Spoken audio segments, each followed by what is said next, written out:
Step back for a second just to make sure everyone is understanding what we're talking about and the content. So last time we looked at a couple of stories, but the primary one that we looked at was the story about a guy named Chovav, who was related in some way, shape, or form to a guy named Jethro, or Yitro, also known as Reuel. And if you just turn for a second to page 825 in the Red Chumashim, 825, it's chapter 10, verse 29. It's page 258 in the Friedman, if you want to look at the Friedman. This is a story that was inserted amidst the P tradition narrative as a J tradition. And we were looking a little bit last time about how this guy named Jethro was a very interesting character, both in terms of his prominence in the story, and because he's really picked up by multiple traditions in terms of his relationship to God. There seems to be an awareness and acknowledgement back in the book of Shemot, in the book of Exodus, that he even recognized Yahweh, Adonai, as a God that might even be greater than other gods. Not that he was dismissing other gods as having importance or value, but at least acknowledging that the Israelite God had a significant role to play. And in chapter 10 of Numbers, of Bamidbar, Moses is about to go on this journey through the wilderness. They have not yet sent out the scouts. We're going to look at the scout story because there's actually two different scout stories in the Torah. I don't know if you knew this. There's one in the book of Numbers and there's the one in the book of Deuteronomy. And while they're very similar, there are some very important differences. Specifically, who sends the scouts and why they're sent. Not to mention the report. But in chapter 10, verse 29, Moses speaks to this guy named Chovav, who is the son of Reuel. Reuel was the first name of Jethro that we are introduced to back in Exodus, who was the Midianite father-in-law of Moses. So Chovav is his brother-in-law. Well, either Chovav is an in-law, or Chovav is his son, right? Because it says he is Chovav ben Reuel Hamidjani. No, the Choten Moshe, the father-in-law, refers to Reuel's relationship to Moses. Meaning, Moses spoke to Chovav, right, yeah. who was the son of Reuel, So he's like a Midianite. Yeah, which means if he's brother. then they're brothers-in-law. Moses. Yes, they are brothers-in-law. Yeah. Correct, yes. But I wanted more specifically to highlight the relationship between Chovav and Reuel. Right, yeah. So it's either father-son, or it's the same person, or it may actually be even grandson. There's reason to suggest elsewhere that it might be a grandson. Oh, you mean like if they put commas around son of Reuel? So then the Midianite Correct. Meaning modifies Chovav. correct, because Reuel could also be a family name. I see. So Chovav might be his father. It could be, but most likely it's either Jethro, it's another name for Jethro, or it's Jethro's son. Right, so it's his brother. Chovav is Jethro. Correct. All right. No, Reuel is Jethro. Chovav is the son of Reuel. And Reuel was the name that we had of Jethro back in Exodus chapter 3, or chapter 2. Have we jumped 38 years yet? No, Okay. we have not jumped 38 That's years. right, this is the first scout story. Okay, we have not had the scout story yet. All right, but what's interesting about this story is two things. First is the role that this guy named Chovav plays. He is literally asked by Moses to be his eyes, to guide him through the wilderness. Who might you have thought would be the eyes of the Israelites while wandering through the wilderness? God. We'll get to Joshua too, but definitely God. But clearly there's a relationship here between God, Adonai, and Chovav. And when he rejects the offer and says, I'm going to go home, we have a different response that is also Yahwistic. So look at verse 33 for a moment. Vayis'u mehar Adonai. They marched from the mountain of the Lord. What is the mountain of the Lord? Sinai. If you were reading an Elohist text, an E-text, what would you instead call Sinai? Arson. Har Chorev, Yes, right. right? Which can also be translated as the mountain of the sword, which might be representative of the binding of Isaac, because that was Which where, tradition? in the E tradition, in the Elohist tradition. And if you go back to the story of the binding of Isaac, the first part of the binding of Isaac is written through the language of Elohim. It's the angel of Adonai that kind of intercedes and says, hold on, Abraham, don't do it. But we actually get a different answer, also connected to Adonai. They travel from the mountain of Adonai 3 days. Ve'aron brit Adonai nosei alifnehem. And the Ark of the Covenant travels before them. Now that's interesting because just a chapter before, which was this redacted, maybe priestly tradition, what was it that traveled before the people when they went on their journey? Smoke. Yeah, the cloud, the pillar of fire at night and the cloud during the day. But now we have a different answer. This tradition says it's the Ark of the Covenant. So I'm imagining for a moment Indiana Jones, who is guiding the people, with Nazis on his tail as he, guides the people to wherever. And it says, Derech Shloshet Yamim Lator Lahem Menucha, and they're going to look for a place to rest.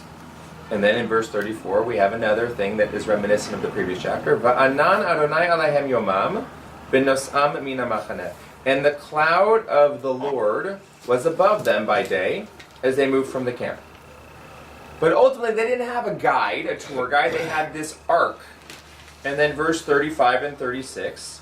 35 is Vayihi b'nso ha'aron vayomer Moshe kuma Adonai ve'yafutzu oivecha ve'yanusu mesanecha mipanecha, which is what?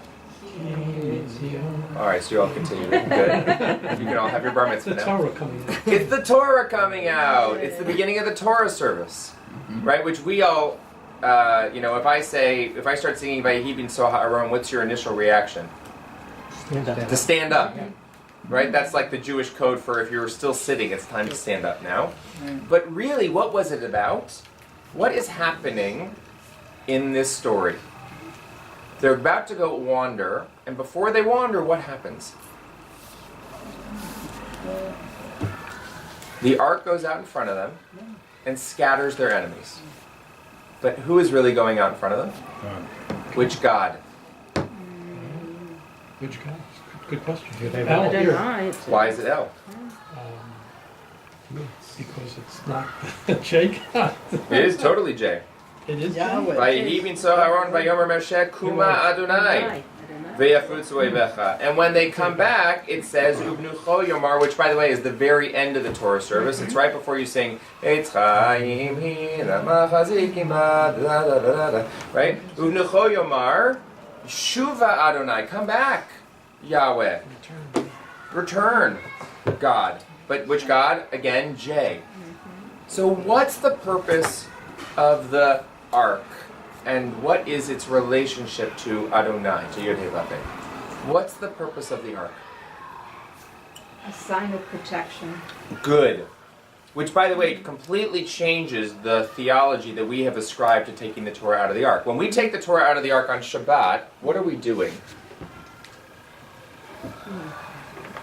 We're displaying the Torah before the congregation. And then what are we going to do? We're going to Read read it. We're going to read it. To the- Right? We're going to to the take it out, community. we're going to display it, we're going to let everyone kiss it. It's also schmoozing hour, because that's when people are starting to show up to shul. It's 10:30. And we're going to read from it. Yeah. But according to the Torah, how did they use the ark? It's an offensive weapon. That's right, it was a weapon. It was a protection. It was a protection.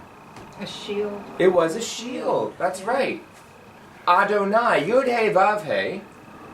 Right? Remember, Moses starts by asking a person to do it. And ultimately, the person says no. This was a person who was, pretty well respected in the mishpacha of Moses. God does it.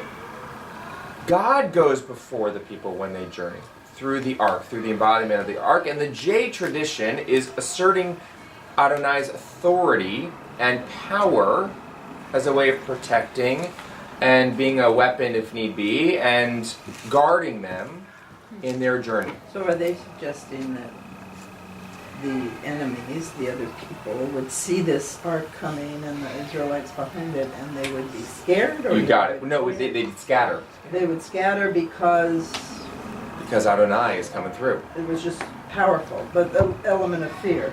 Element of fear. And kind of like the idea of, my God's better than your God, my God's better than yours. Right, So right. it looks nicely strong. And That's right. And if you go back to when we first meet Yitro, when we first meet Jethro, after the exodus from Egypt, how does Jethro look at Adonai? Go back to chapter 18 of Exodus for a second.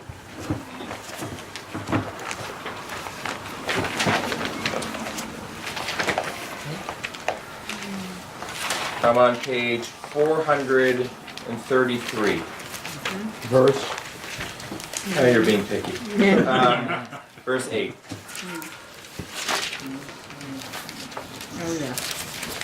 Page 433, verse 8. Moses recounts to his father-in-law, Jethro, everything that the Lord, Adonai, had done for Pharaoh and to the Egyptians for Israel's sake, all the hardships that had befallen them, how the Lord had delivered them. And Jethro rejoices. He's so happy over all of the kindness that the Lord has shown Israel and to deliver them from the Egyptians. And he says, Baruch Adonai, blessed is the Lord, Jethro said, who delivered them from the Egyptians and from Pharaoh, who delivered the people from under the hand of Egyptian. Now I know, Ataya dati, ki gadol Adonai mikol ha-Elohim. I know that the Lord, Yahweh, is greater than all others.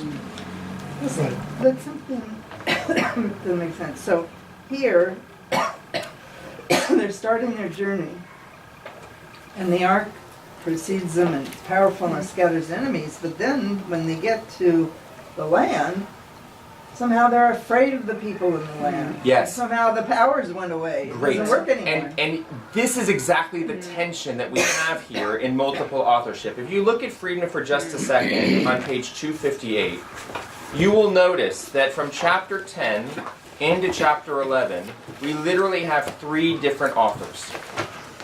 We go from the priests, who were supposed to be the senior authorities, the people that everyone respected, the people who guided everyone else in ritual, to a J tradition, to an E tradition. And Barbara, I'm so glad that you said what you did, because chapter 11 is literally all of the people freaking out while wandering in the wilderness. What happens in chapter 11 is, woe is me, we don't have any meat, we don't have any food, we should go back to Egypt, it was so much better there, I can't believe that God, your whatever, would take us out. After all of this of trying to build Adonai up, the people complain. Because, by the way, this is the only time in Jewish history that Jews have ever complained. This week. Right. But you're hitting exactly what the struggle is that in a moment when you would think, here we go, we're going to assert the ultimate authority of the J tradition, the E tradition, remember they're written around the same time, is competing because people are struggling with their belief in Yahweh and Adonai. They're and struggling whatever. at the time that E wrote. It's this. Yeah. I It's mean, reflecting the struggle at that time. it's the constant but they write reflection. it as in the past. Yeah, I mean it was strung together later as in terms of its No, chronology. but what I mean is, what we're reading is is this old history, but it's being written at a time there was also a struggle. Is that Yes, fair? It Well- reflects. Well, what does Israel mean? the one who struggles with El. It's in the name. Yeah, I think you're right. Which way? Israel means struggle It's, with it's hell. interesting Oh, okay. when you put it in that context of the ark going out and scattering the enemies. Then looking at the scout story, it really helps in reading the scout story How because so? it puts into context why should a story about others in the land frighten them? They've got the ark. That's right. Right. That's exactly right. But it also helps me with the Block and Blom story. Because which we read this week. Balak, the king of Moab, and Bilam, the sorcerer, who he hires to curse the people, and then Eddie Murphy and from Shrek and the talking donkey. Yeah, it's all in there. but here we get external validation, just that yes, your God really is a great God, and it's always the outside person whose opinion is more respected Yes. than the internal opinion. Yes. Think about the golden calf. Moses is up on the mountain.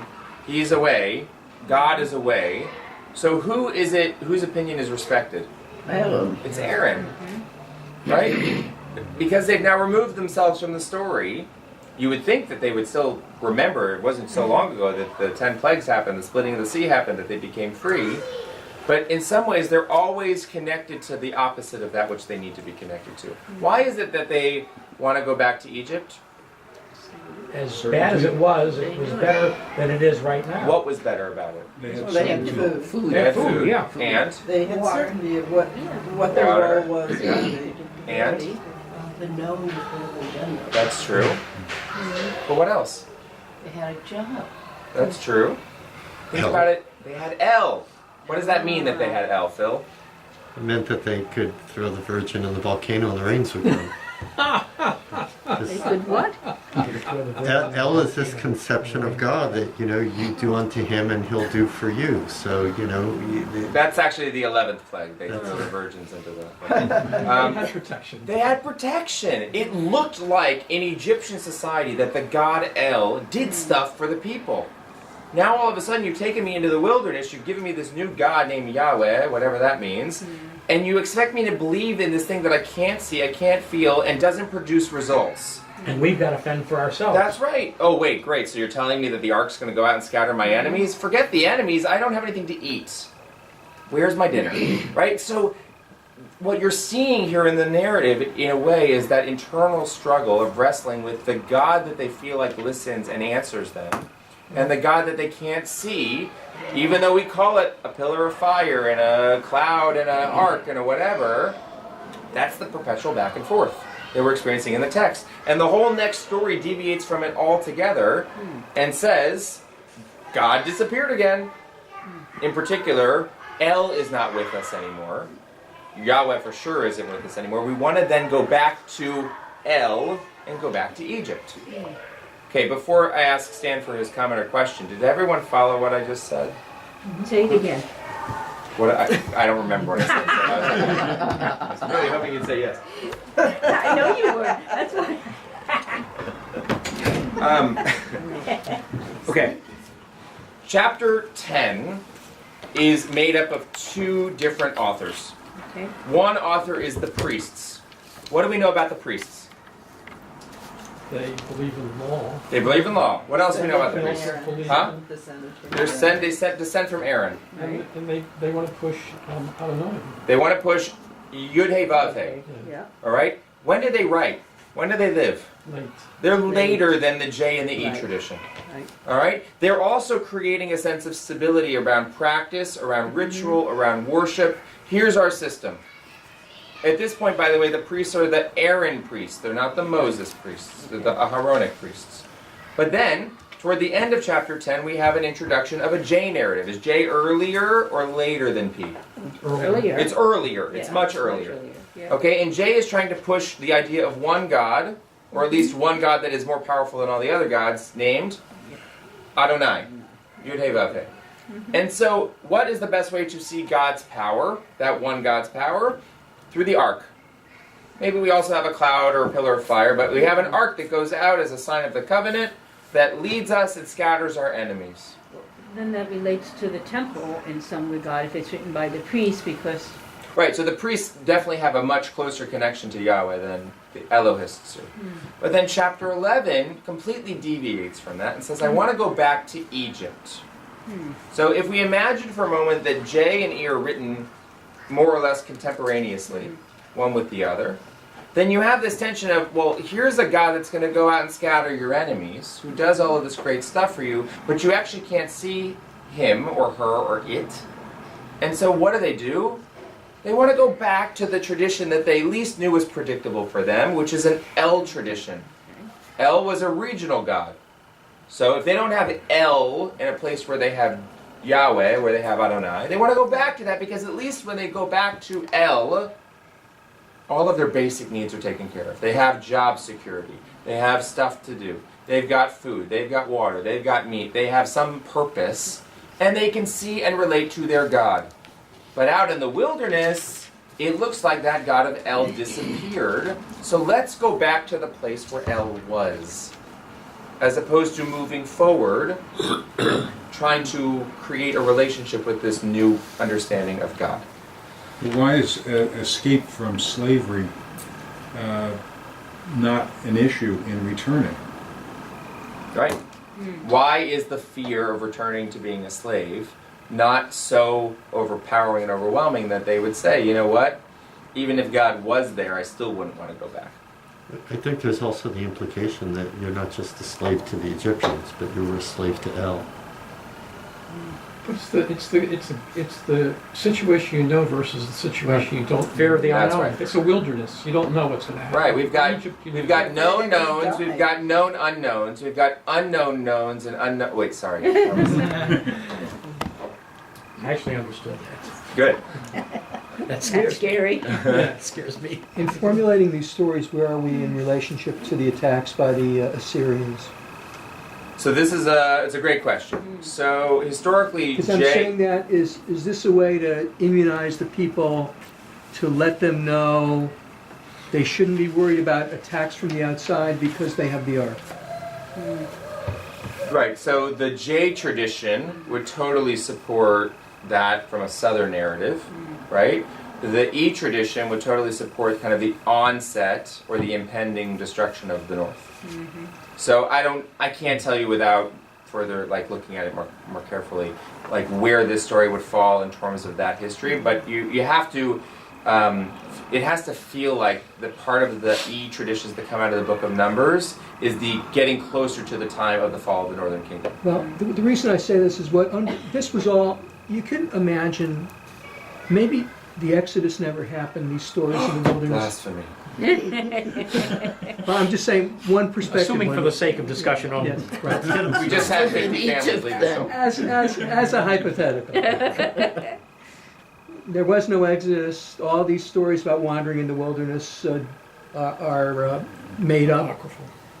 But there's a purpose for all of this. Yeah. And the purpose is consolidating faith, consolidating the population, having these multiple tribes, maybe with different origins, see themselves as one nation, Yeah. believing in the security of the nation, believing that God, Yahweh, will protect them ultimately. Right. Right. Does that make sense? Totally. Yeah. And by the way, you can see in chapter 11, right? If you just look for a second, look at Friedman for a moment. So look on page 258 and 59. I just want to show you an example of how the authorship of the Torah is so complicated. Because when we started looking at this, we used to say that every time that there was the name Yod He Vav He, it was a J source, and every time it said Elohim, it was an E source.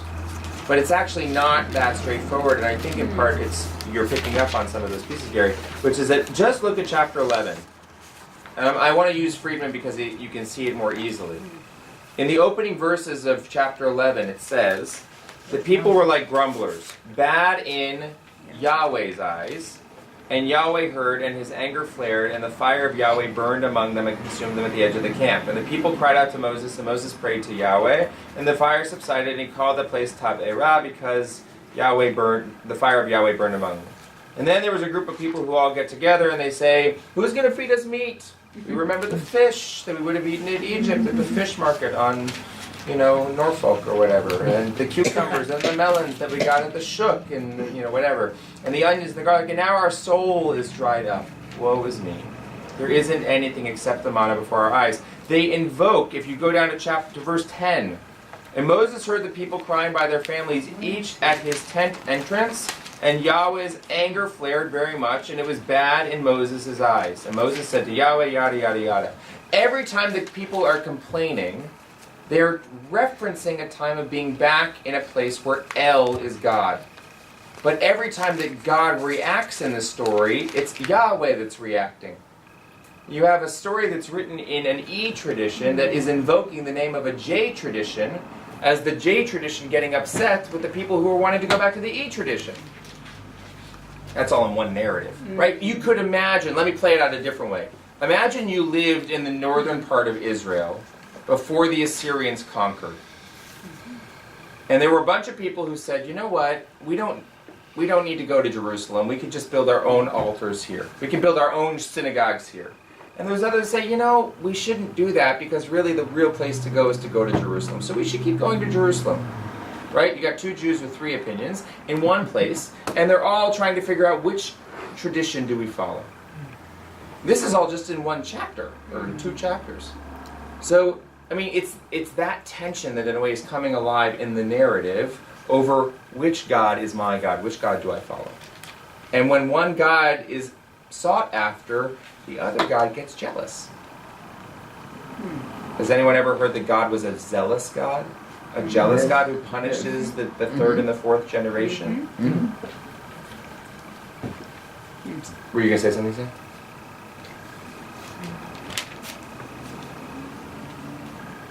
Some people say that Judaism is a covenantal religion, not a faith-based religion. Uh-huh. And of what? It's a faith-based. covenantal Judaism as opposed to a faith-based. How are they different? I was gonna say, are they mutually exclusive? Well, what are they, what is each It's one? How would you define the two? Well, we have the covenant, and that's usually associated with the P tradition. Yep. And I'm wondering if the JE together want to say faith is more important than covenant. And P is wanting to say, no, the covenant's the most important thing.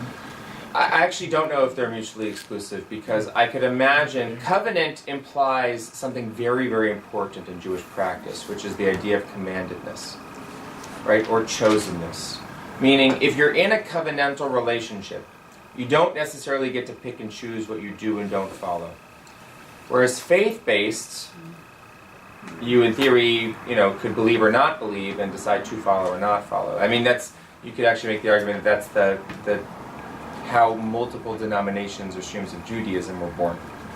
Right? Is how do you, right? The Orthodox world would say that we're in a covenant with God, and if God commands, I follow, even if I don't understand or agree. Yeah, but to me, it's a mutual agreement.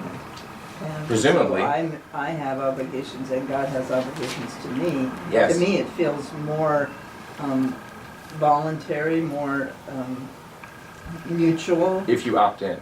If you opt Yeah, in, it's a faith- contract. Faith is black and white. It's Correct, believe it, you don't but if you were brought into the covenant, but you don't believe in that God, are you still bound by the covenant? If you choose to be. Otherwise, then you leave the covenant. Does the covenant beget the faith? So we're on the cusp of the difference Could be. between Elohism and Yahwism.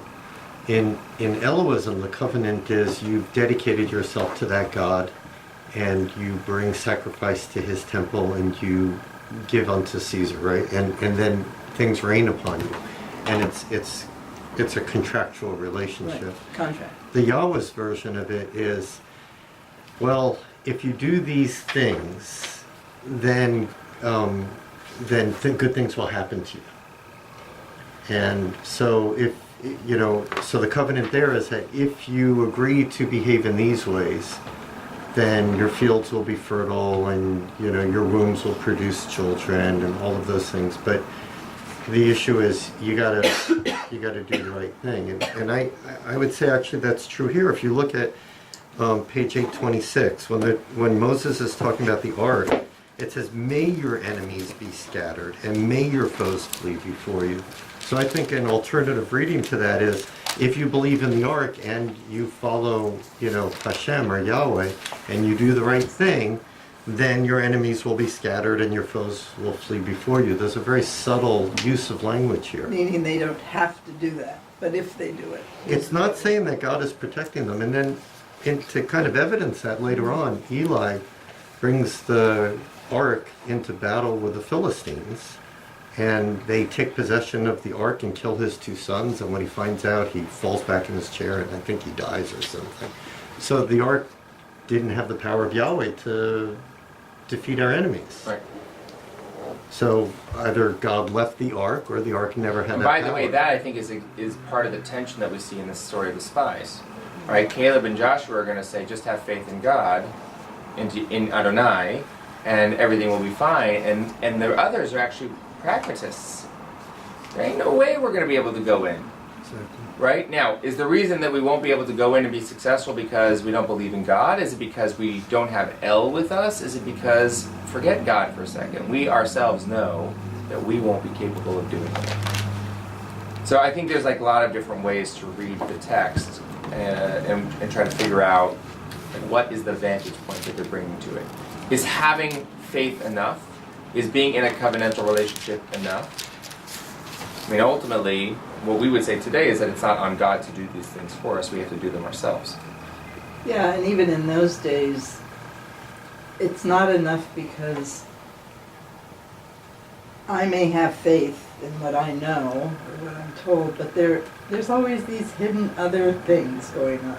So it's like if it doesn't turn out the way you thought, it's because there was some other thing Right. in play. Right. Yeah. So, backing up to that last sentence that you said, What was it? um, It's okay, I don't remember either. well, it ties in with what Gary said, and that is the mitzvot. The way I see most of the mitzvot, or the mitzvot that are important, are whether this God will take care of us or not take care of us. The mitzvot lay down the rules for people taking care of each other. Thou shalt not steal, thou shalt not commit adultery, thou shalt honor your father and your mother that your days may be long. What are the rest of them? But they're all about the necessity to take care of each other. Sure. And not depend on El or whatever your name is. How about kashrut? Whoever wrote the book. Yeah. How about kashrut? Right, How so about now... mixing linen and wool? Right, Well, Right. the first commandment, though, is Well, Just find the Lord thy God. look deeper. which is not even a commandment. Right. It's more a statement. Oh, Maimonides would make the argument that it was a commandment of faith. the faith, right? So kashrut either protects the flesh, right? So it's protecting mankind, or it keeps us away Separate. from the Gentiles, so that we can So it won't lead to dancing. so that we can keep the laws of Yahweh enforced. Yeah, and I think that's part of the challenge, Eva, is that there are certain laws that are bein adam l'chavero, between us and our fellow human being, that make it seem like it's very clear what the purpose are. But there's others that are very clearly bein adam l'makom, between us and God, and it's not clear what the underlying purpose is. Okay, And so it's both. It is, but there are definitely laws in there that are, forget how antiquated they are, but the reason that we human do... nature.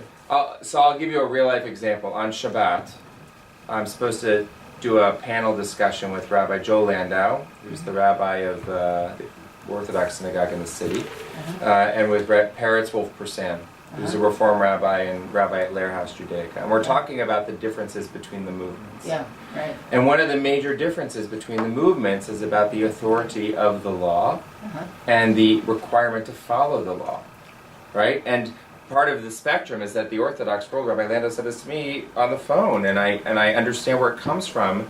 It's the idea that in the Orthodox worldview, they're right. And the laws are there that you have to follow them no matter what. There's not a choice. There's not a choice. No choice. You can question it as long as you want and as much as you want, but at the end of the day, whether they're between you and another person or between you and God, you have to do them. You can't mix wool and linen, right? You can't choose to eat a cheeseburger, right? You can't even choose to eat a piece of steak, even if it came from a cow, if the cow wasn't ritually slaughtered. Right? It's very clear. The Reform movement went a different direction, and they undid the commanded piece of it while maintaining the covenantal piece of it. That's a very different read of the text. And then the conservative movement, I don't know what we did. We went somewhere in the middle. We tried, that's right, we tried to hold both pieces. I mean, I do know what they did, but I think that's the struggle. Yeah. Right? And so it's really hard to differentiate sometimes, yeah. Look at it, slightly different interpretation in that the laws will always be the laws. You can't change the laws, but what you can change is whether you choose to obey them or not. Not in Orthodoxy. Not in Orthodoxy. Yeah, but I'm just saying, well, no, in other branches of Judaism. Yeah, but you see, like, that's where it starts to get complicated. There is very little wiggle room in the modern Orthodox and ultra-Orthodox world to try to just ignore the laws on homosexuality or the role of women. Modern, I would say, open Orthodoxy is pushing those boundaries. But what's happening? The ultra-Orthodox world is pushing back, and they're saying, no.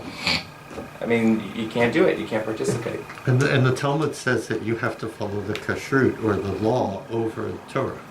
That if there's a difference between the two, you always follow the Talmud and the law over the Torah. So, it's not so clear cut, but it's an interesting discussion around faith versus covenant. Where are the differences and how do they play out? In our story, what we see actually is this tension between gods and the people struggling to figure out if I'm not getting what I want from my God here, then I might as well go back to my other God there, because at least there I was getting more of what I felt like I needed. But it depends why you support the rules of kashrut or the law. If you support the law because you want the beneficence of God to rain down upon you, then it's not as meaningful as if you do it because you... Right? So for example, if the Talmud says that if you pray and you're not really engaged with the text, are you really praying? Right? You have to internalize it. You can't just follow it and expect that it's going to put the coins in and you get the candy out of the machine and it all works, right? Sometimes I get the candy out of the machine. That's true. Anyway, all right. Here's what I want to do is I would like to start the story of the spies. Okay? So the story of the spies is chapter 13 of the book of Numbers. We're not going to get through the whole thing today, so we'll start it. And then we're going to look at two different texts. One is the story of the spies in Numbers, and one is the story of the spies in Deuteronomy. But there's a major problem. We haven't actually talked about D yet. And so we're going to at least look at it through the lens of what's different and what's the same. So I'm on page 840 in the red Chumashim, page 262 in the blue Chumash, in the Friedman. And I just want you to look for a second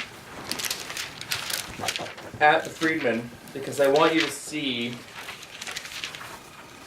the story of the spies is chapter 13 and 14. I want you to see what the authorship is like between these two texts. So in Friedman, according to his version, who tells the story or who writes the story of the spy narrative? Let's read it. The God. It's split between It's split between who? P Priests and J. Yahwists. Okay, let's think about for a moment what is their worldview. Who are the priests and who are the Yahwists? Priests were the temple people in Jerusalem. Okay. The Yahwists were Northern Kingdom Yep. people. Wait, who is Northern Kingdom? I'm sorry. I mean, they were Southern some- Kingdom. I'm thinking L. Excuse me. Okay. So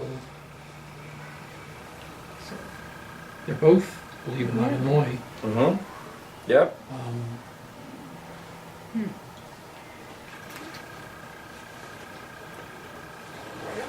J. Why would we have a story that is J versus P? The only thing I can think of is again the covenant idea. Yeah, so I think covenant is going to play a big role in this story. But ultimately, if this is a story that's written from the perspective of the southern kingdom and the priests, right? So we're making an assumption that they're already in the land, as opposed to journeying to the land. What do you think is really at stake between these two different authors? One of the things which was at stake was the legitimacy of the leadership. Good. That's right. Ultimately, what we're concerned about here is not which God we're worshiping, but who is the leader that helps us in that relationship to God. But by the time of Samuel, there were still battles between. Remember you were talking about the donkey, and remember what that was all about. That was about the prophets of Yahweh, and they were battling the prophets of Baal. And remember the whole story of the battle between the two, and Solomon's wife who brought foreign gods into the temple. What's her name? Jezebel. Jezebel. Right. And that there was this bake-off between the prophets of Yahweh and the prophets of Baal, and Baal is El, it's the same thing. And so there was still that battle going on between the two. So it's hard to clearly say the north is this and the south is this. I think the battle was kind of going on. That's why the first temple was supposed to have been destroyed, because of paganism, because they had not resolved it by the time of the destruction of the first temple. So how does that play into our narrative here, where we're having a story between P and J? It's confusing. Okay. That was the Don't answer I was quote you. looking for. Ellen.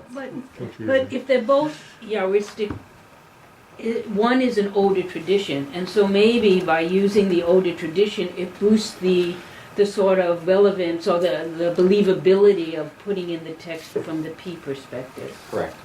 And I think that's right. I would make an argument that if the J represents kind of the pre-Southern kingdom before the destruction, and P represents the rebuilding of that J tradition post-destruction. Right? It's the re-establishing, if you will, of the priestly tradition once J and E are kind of off the scene as a new narrative. And so because there was so much similarity, what the redactor does is he weaves those two stories together into one. Ultimately, what is the goal or the purpose of sending the scouts? To see if it's okay to go there. Yeah. So if you're a P source that is writing in the aftermath of the destruction of the temple, what's their worldview? What are they trying to do? You gotta have faith. For what? They have to have faith in God's power to bring you back to the land. That's it. They're two different stories that are both about the same goal of getting back to the land. When you don't have the land yet, you want to get there, and when you had the land and you lose it, you want to come back, which they will. Right? And the priests are going to become the leaders of the tradition once they do come back. So this is related to wrapping tefillin, is to the scouts see what's between their eyes and... Yes, and also to the putting on of tzitzit. Right. Yeah, we'll talk about that when we get through the story. So